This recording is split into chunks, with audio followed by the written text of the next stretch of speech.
everyone, Happy New Year. I hope you're having a great start to 2017.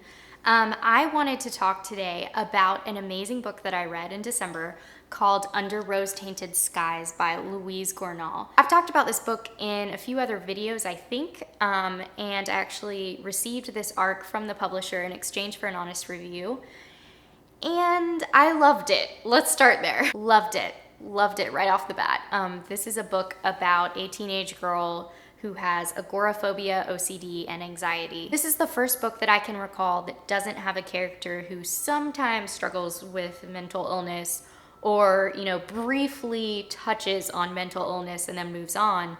This is a book about mental illness. It's crippling, it's all-consuming, and it doesn't take readers long to become exhausted by Nora's story and her, illness that plagues her. This is definitely a character-driven book. I was really impressed by the author's ability to keep readers turning pages.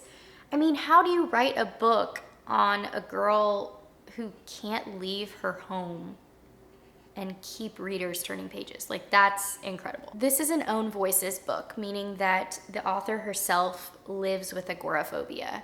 I genuinely believe that you have to write the gruesome details in order to write anything, in order to be realistic, in order to be authentic. You can't censor language if you want to capture more than a feeling, but a memory.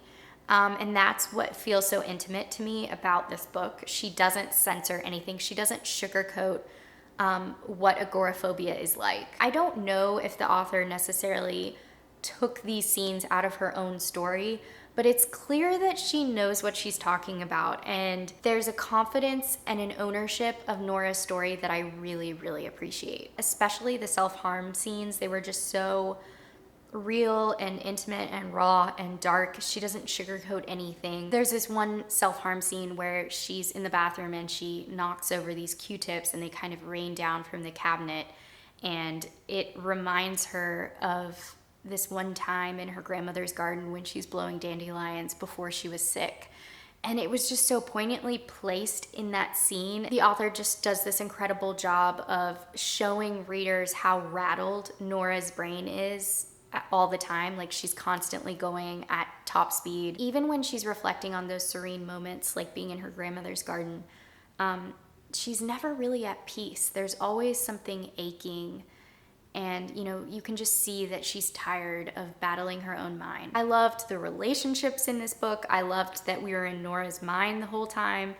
I loved that the author, paints this picture of a character who is more than her illness, even when Nora doesn't realize that yet. There's something really painful about that kind of reading experience of seeing a character fully, and yet she's not able to recognize her own bravery and her own strength.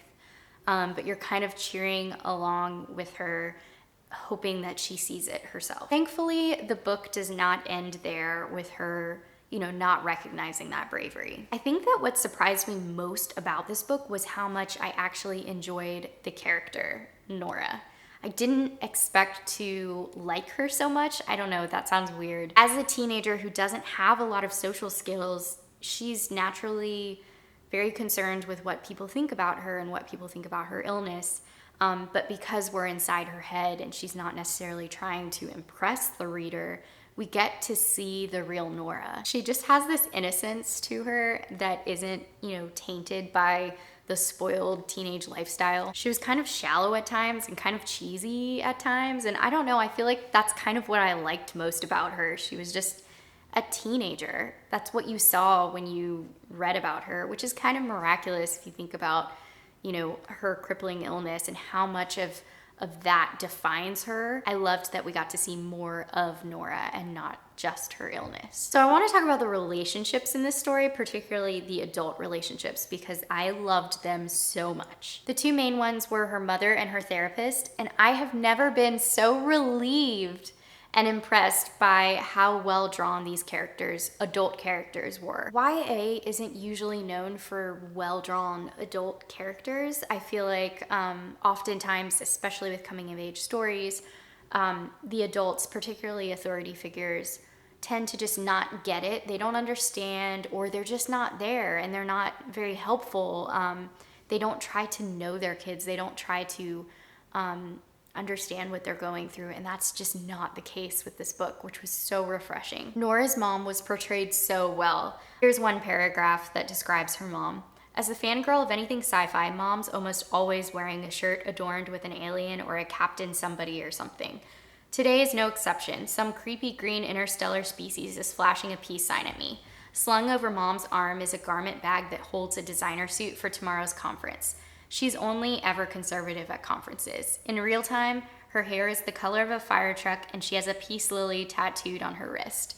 I love that. It's such a refreshing portrayal of a parent. Her mom is just her biggest advocate, her biggest champion. I really enjoyed getting to see them become friends and kind of push past, both of them were pushing past fear to understand Nora's illness. Her mom is so brave, and she's so different from Nora too. I loved that because you got to see all that she has to sacrifice as a mom, and all that she has to do to help Nora on her journey to recovery. She has those hard conversations with Nora, and she's really the only one who can really break through some of those panic-filled moments. I love conversations like this one. Nora, honey, my sweet baby girl, I'm afraid this is beyond your control. And sometimes it's not what Nora wants to hear. That part follows with, the beyond your control speech is my least favorite of all the pep talks. It's the hardest one to corrupt. It's immortal, the adamantine of arguments. There is no butting my way out of this one.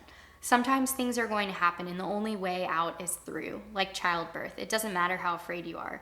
That baby has to be born. I also loved Nora's relationship with her therapist, and I found it to be incredibly accurate. Nora dreads her appointments, and sometimes she lies to tell the therapist, what she wants to hear. But overall, you can just see this trust building, which I think is really beautiful. Even with the whole I hate when she's right kind of dynamic, I don't know, there was just something so great about seeing a therapist who maybe she doesn't understand what it's like to be inside Nora's brain, but she's really, really good at trying to. I loved Luke. I really loved Luke, and I'm so relieved to say that I feel like he acted more of a catalyst than a cure. Like, he may have been the reason that she wants to get better, but he doesn't make her better. He doesn't fix her, which is just like critical difference. I'm so glad that he wasn't the rescuer in the story. I also really liked how social media was portrayed. I am about to sound so old, but when I was a teenager, I didn't have a lot of the social media platforms that teenagers have now. It's something that I never really thought about though, with teenagers who have agoraphobia, just the pain of like scrolling through photos on Facebook or something and seeing pictures of people you used to know and connect with who've just kind of moved on with their lives. I can't imagine how hard that would be.